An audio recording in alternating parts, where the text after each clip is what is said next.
다음으로는 성실한 대학생활을 보내신 우수한 성적의 학우분을 소개해드리겠습니다. 바로 건설환경공학부의 양희한 학우분인데요. 미래도시융합공학과로 학석연계과정을 앞두고 있다고 합니다. 나의 유학생활 레시피라는 제목으로 특별한 이야기 해주신다고 합니다. 따뜻한 환영 부탁드립니다.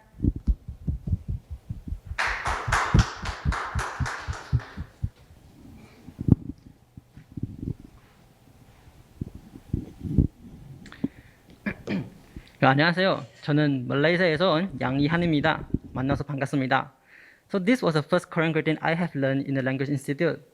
How time flies. I have been in Korea for 4.5 years now. Currently, I'm a final student in architectural engineering. At the same time, I'm taking a master course in convergence engineering for future city. I think even for the next 5 years to come, I will still greet people using the same sentence. Nonetheless, a lot of things have changed compared to my first year here, and I would like to think that I have grown out and a little more successful than before. I still remember the day I first arrived at Incheon Airport. It was so exciting, and I was very passionate about the path that lies ahead of me. Naively, I was confident that I'm not going to be homesick, the studies are going to be fun, and I will not have to worry about the finance as I'm here under scholarship. Everything that awaits is a wonderful abroad life. However, when I started my first journey in the Language Institute, I realized that things are not as what I had imagined. I was not alone in the Language Institute. I have around 70 other Malaysians who came together with me. We all were under the same Malaysian government scholarship program. We studied together and we lived under the same roof. After a week, a month, half a year has passed. Suddenly, I questioned myself. Do I know any Korean friend? No, absolutely no one. Except for the Malaysian friends who studied together with me, the house owner, our language teachers, I do not know anybody else. I then realized that my circle of friends was so limited. Then after that, I made a promise to myself that I have to change. I need to jump out of my comfort zone if I was to experience the life of studying abroad, that how I want and imagine it to be like. Yet, the year ended while I had made no difference. Honestly, I was quite disappointed and ashamed of myself. I was going to pretend that I have never made this kind of promise. But upon stepping into SKK, I saw that as an opportunity for me to keep the promise. However, things were not as smooth sailing. Let's be honest. If anything was going too smooth, something is wrong. I faced challenges in academic. I was terrified of taking the first move to approach Korean. I was lost in this new environment. The first challenge for me would be the language barrier. Unlike exchange students, I was here as an international student. Hence, taking lectures in Korean are unavoidable. Especially in my major, more than half of the subjects are delivered in Korean language. Then it hit me. Oh, this is what people mean by language barrier. For example, a 200 words paragraph. For most Koreans, they would only need 30 seconds to read it. But I will take a few minutes, and worse, I will not 100% understand what it means. And gradually, after a few months of studying in Korean, then one day I realized, oh, I prefer to use Korean instead of English in some situations, especially when reading a simple passage. I found that each Korean word has its own pronunciation, and the Korean grammar is somewhat more direct and simpler than English grammar. After learning Korean for a few years, now I can read Korean faster than English as long as the sentence is not a mouthful. I learned that when talking to Koreans, don't be afraid of using the wrong words or wrong grammar. Just remember, we are not a native Korean speaker. It is very normal for us to make mistakes. Also, if you don't speak Korean, don't be afraid to speak in English with them. I believe that the students in SKK, even though a bit rusty in English speaking, but they actually have a solid groundwork in English during their middle and high school days. Even now, I too have done a lot of language mistakes, but none of my friends made fun of me or teased me. Instead, they try to understand and accommodate me.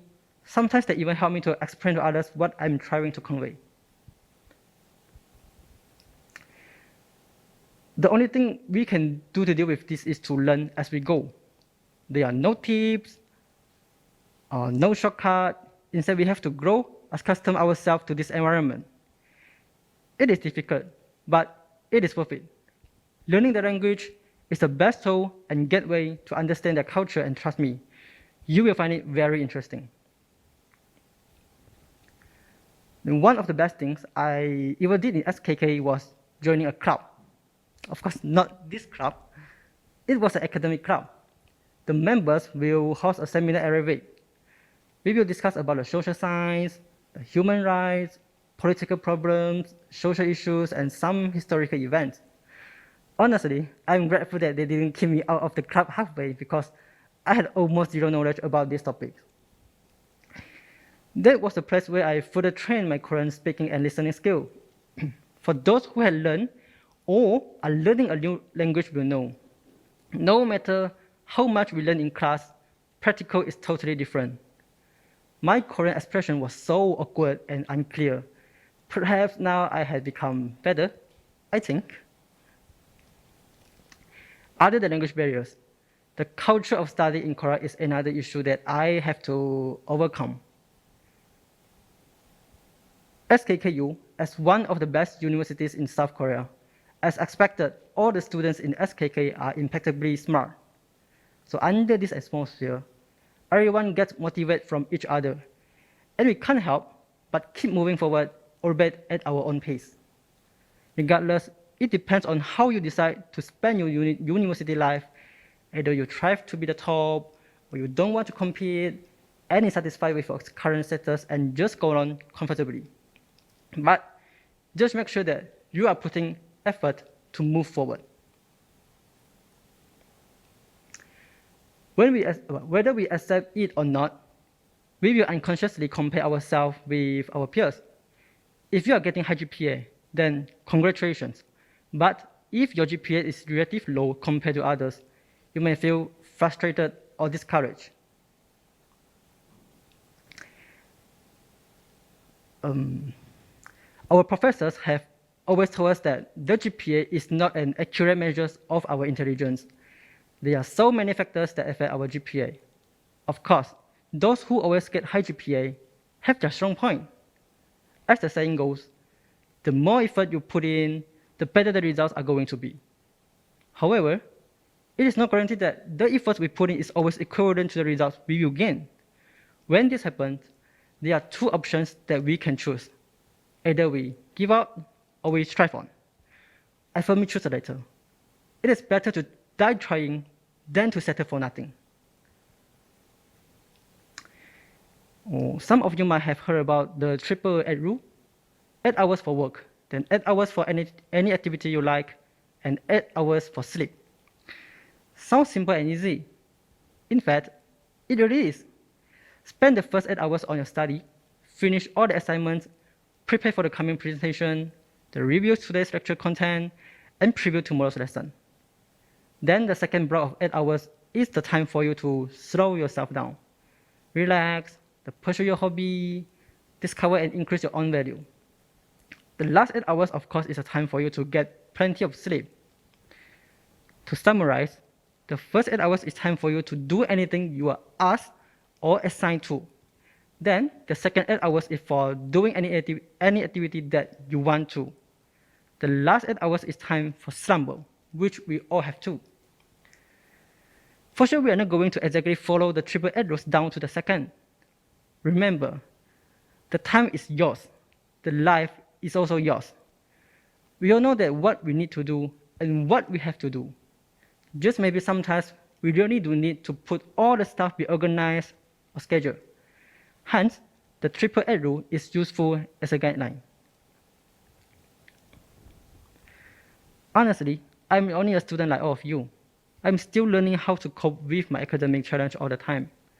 However, in my opinion, having a goal in mind is a good attitude, but being too obsessed with the results will only make ourselves more stressed out. I used to compare myself to others and hate to lose. But once, during my second year first semester, I knew that I have done the best I could. But it seemed like it was still not good enough. I have acquired that what I deemed was an unsatisfactory GPA. That moment, I realized, instead of focusing on my grades, I need to recognize my strengths and qualities, fully knowing that I have put my best effort. Of course, I am not encouraging you to ignore your grades. If you're the type of person that only gains a sense of achievement through academic, then I advise you to think better about yourself. It is not worth it to doubt or even deny yourself when the academic result does not reach our or others' expectation. When you feel upset, you should ask yourself, what can I learn from this experience? Not every setback should be considered as defeat or failure. I have to come clean that I had never considered on taking the engineering course when I was in high school. My dream was to become a dentist. Unfortunately, my parents could not afford the tuition fee of both my twin brother and I studying at the same time. I knew scholarship was the only way I have as an effort to relieve the financial burden of both my mother. Fortunately, I was offered a scholarship in the engineering field. I accepted it, and hence I'm here. However, I have never regretted or felt slightly remorse in the decision that I have made. On the contrary, I'm thankful to be given the chance to study abroad, and I love it. Believe me. For those who are feeling lost in your studies, I hope my story can give you a solace and cheer you on. Once you find out the interesting part in your field of study, no matter how stressful it is, your university life during the remaining years will become more rewarding and exciting. For example, I'm currently studying architectural engineering. When we talk about building, it always linked to construction method, management, scheduling, cost estimating, structural design, force and load calculation. Am I interested in all of them? No, I'm not. I'm so weak in structural stuff, but construction method and management things are fun to me. So I have chosen smart construction engineering and management for my master course. Even though studying abroad was not my first wish as when I was young, but if I don't take advantage of this opportunity to learn as much as I can, perhaps I would be regretful when I return to Malaysia. No matter you aim for be it 3.0, 3.5, 4.0, or even 4.5, don't press yourself too much until you are flooded by frustration. Before coming to Korea, have you imagined how your social life is going to be like? When I first arrived in Korea, I thought getting to know a Korean friend was easy. However, during the first semester, I realized that I didn't even have a chance to get close with one, as we will meet only once or twice in a week. However, the biggest underlying reason was that I feel so safe and comfortable around my Malaysian friends, partly because we talk in our own language, reminiscing about our food, and share our experience in high school. Everything was so familiar to me, and that sets a common ground. In contrast, when I put myself alone in Korean groups, I feel like I was the outsider. Sometimes I don't even understand their buzzwords, their jokes, their military service story, even until today. Perhaps some of you might hear about the rumor saying that Koreans are distant or indifferent. However, it is best not to harshly generalize the people and their culture. We all have our different personalities and individual characteristics. It is good to study a little about their culture and tradition before you go to any country, but try to not believe the stereotypes. They are rarely accurate. If you meet anyone with preconceived notion, unknowingly you are building a fence between the both of you, making it hard to truly understand the person. If I could turn back to the time I first came to Korea, I would like to think better of Koreans as they have shown me how kind and friendly they really are. So if you want to understand the Korean culture more deeply, try to make at least one local friend. Perhaps it sounds like an easy task, but in fact, it takes some effort to cultivate a friendship, especially across cultural and language barriers. This relationship may get you a foot in the door in helping you to feel comfortable and safe in another country instead of lonely and lost. When you are in a group of Korean friends, try not to feel like an outsider. We have to understand, it is unlikely that the locals are deliberately trying to make us feel unwanted in their society. Imagine if the tables have turned.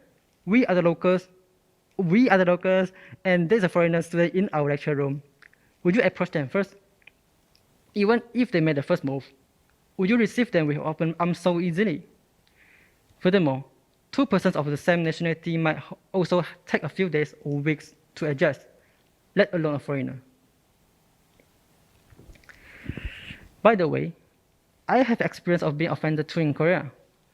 Forget about if they are Korean or not. I understand that everyone has their own personal preference and different way of thinking. When I first came to Korea, there was a barber shop I have frequented. It was cheap and good, but the barber always told me that I was pretty like a girl and looked like a child.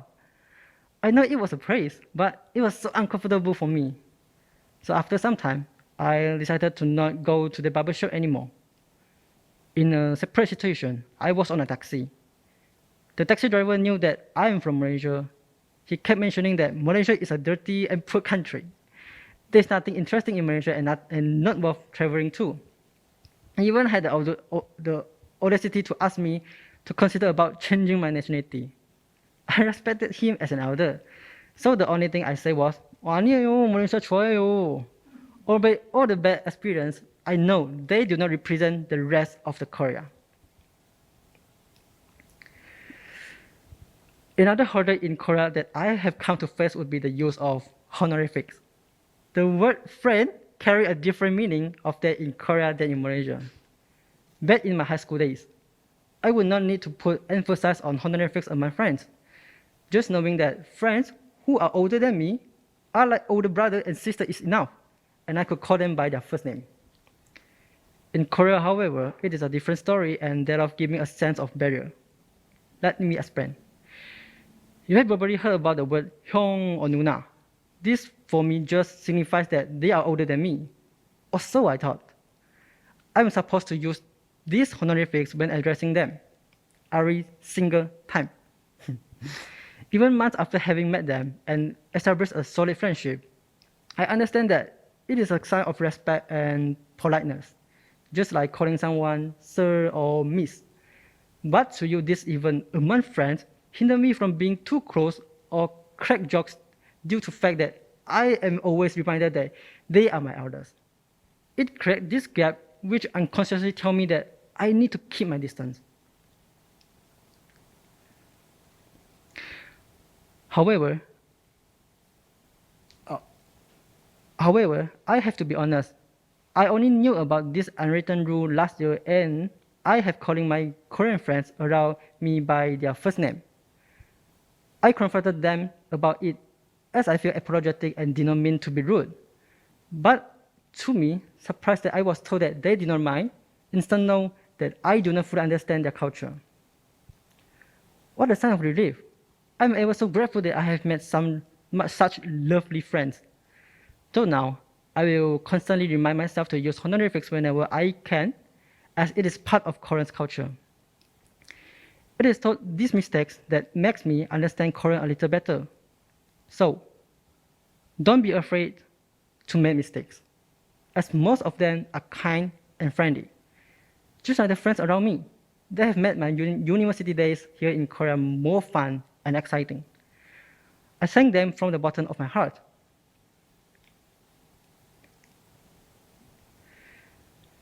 We all know the importance of maintaining the balance between study and play.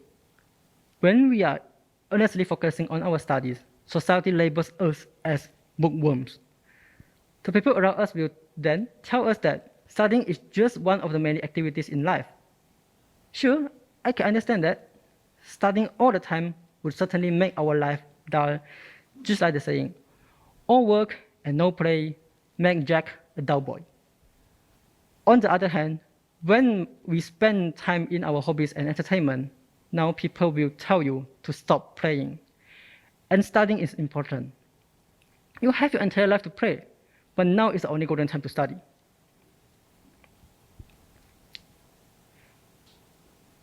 Every single person is unique and complex. Everyone has their certain likes, dislikes, quirks, and idiosyncrasies. These are the qualities that made up our personality, the things that define who we are. I prefer to sit at the desk and study more than playing sports, drenching in sweat. I put priority on major subjects instead of elective subjects. I care about my family more than anyone else. I like to drink fresh juice rather than carbonated beverage. But that does not mean that I have given up sports entirely. I still put a lot of effort in elective subjects. I do care about my friends, and I drink cider and coke too. What I'm trying to say is, we should draw a predetermined line and weigh the balance of each side, yet not down to the very dot and gram. Just like measuring tools, there should be a range of plus and minus. We are but only human. Mistakes are proof that you are trying, and as long as the work that we do are rational and honest, I believe things will turn out well. I told my friends that I was preparing for today's talk. Most of them gave me the same response. Oh, apart from academics, what have I done to tell others that I am successful? From others' point of view, perhaps I am a passive and inactive nerd. I don't play sports, and I don't take part in many curricular activities. But what is the definition of success? It is different for everybody. You could perhaps say that success is having financial stability, or achieving your dreams, or getting married. But for me, as long as I am doing the things that I am passionate about, I will consider that as a win in my book. But success does not come without failures. Like I have told you guys, my dream was to become a dentist, but I'm here studying architecture engineering. If I was to pursue and be stubborn in chasing my dream to be a dentist, I would not have get to know about this course and learn about the wonderful things in construction management and fallen in love so much that I have decided to continue the studying master in SKKU. Sure, in some sense, I have failed in achieving one of my dreams, but that's okay. I'm pursuing what I love, and I'm having lots of fun. And I'm going to continue having lots of fun. That's not successful enough for me. I often refer success to an analogy of designing a house. You can use circular columns or rectangular columns. Some might prefer clay bricks, while others sandlike bricks. You might prefer pink walls, or you might prefer no walls. In the end, everything is up to you. It's your house, and you should be the one designing it based on your own preference and liking. Total caution. Rebuilding and remodeling is not a simple process. So think of it wisely. What kind of house would you like to live in? Thank you.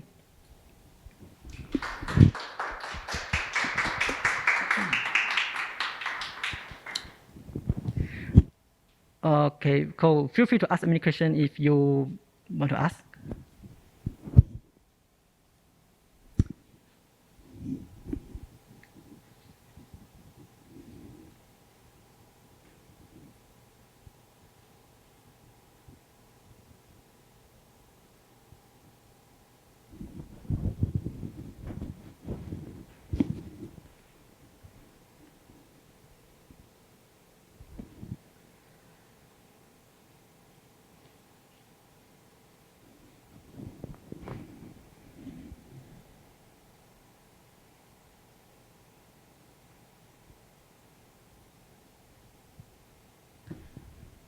Oh, I'm from Malaysia.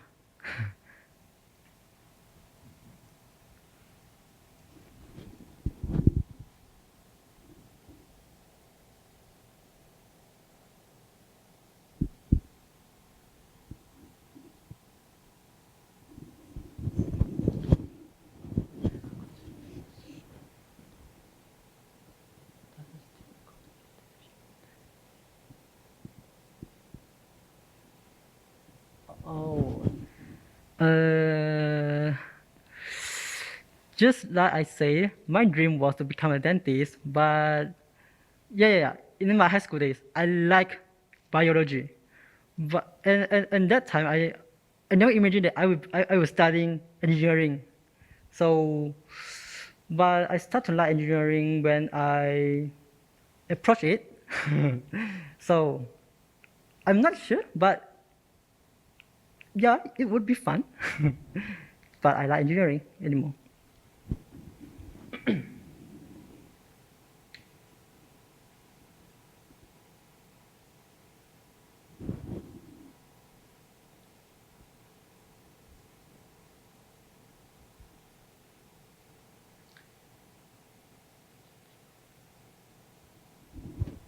Oh, I didn't take STPM because I get the preparation course in a language institute, so we don't need to take the STPM, but we need to study around nine around 9 months in Malaysia about the Korean language, and then we continue to study the Korean language in Korea for 1 year.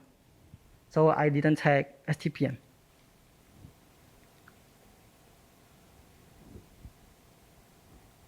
Oh, I'm taking the master course in SKKU.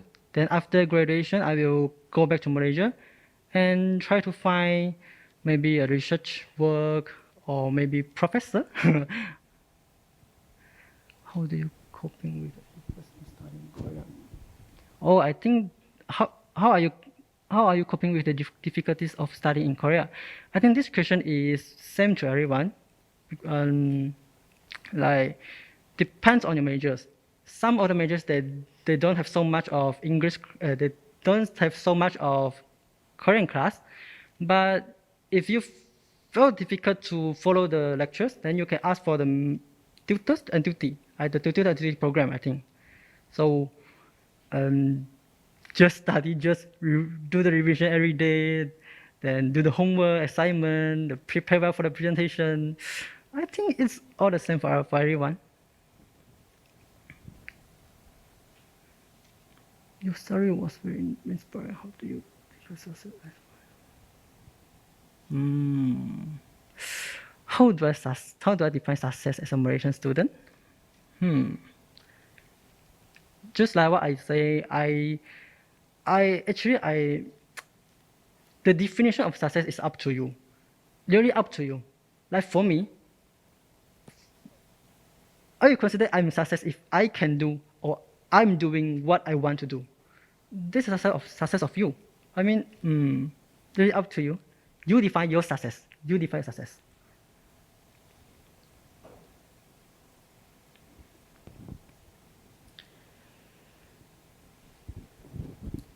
Do you have an accent to speak Korean?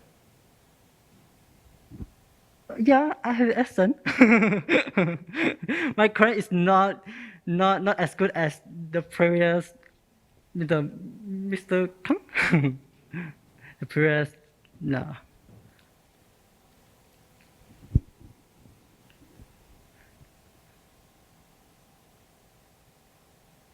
Oh, club. Actually, there are a lot of clubs in SKK, but due to the coronavirus, so basically we don't do any activities currently. Maybe you can try next sem. Oh, but I don't think it's difficult to make Korean friends. Depends on how you think of this relationship. Like you need to try, because in my opinion, Koreans are quite shy. I think they won't approach you. They won't approach you so suddenly. Like if you want, you can try to approach them first. Thanks for.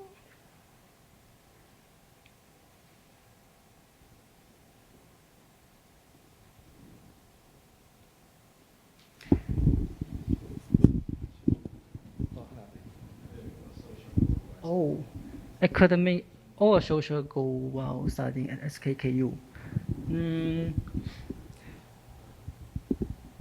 for the academic goal, like I will aim the GPA before I graduating. So if I reach the target I aim, then maybe I am success. Then the social life is really depends on you. If you feel comfortable with the locals, then you join them.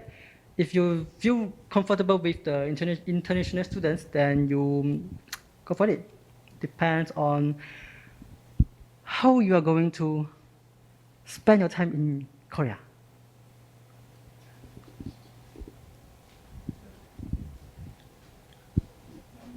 네. 소중한 강연 잘 들었습니다. 영희안하고만의 어려움을 극복하는 방법과 마음가짐이 기억에 남네요. 다른 사람의 영향을 받기보다 나만의 유학생활을 주체적으로 보내신 점을 본받아야겠습니다.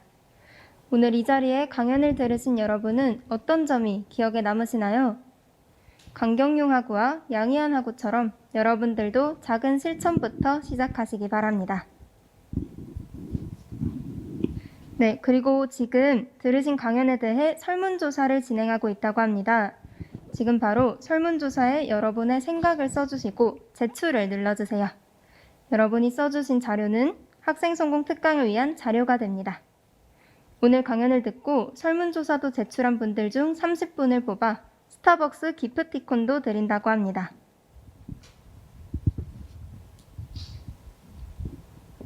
네. 오늘 학생성공스토리 특강은 아이캠퍼스 비정규 강좌에서도 보실 수 있습니다. 1시간이 넘는 긴 시간 동안 특강 집중해 주셔서 정말 감사합니다.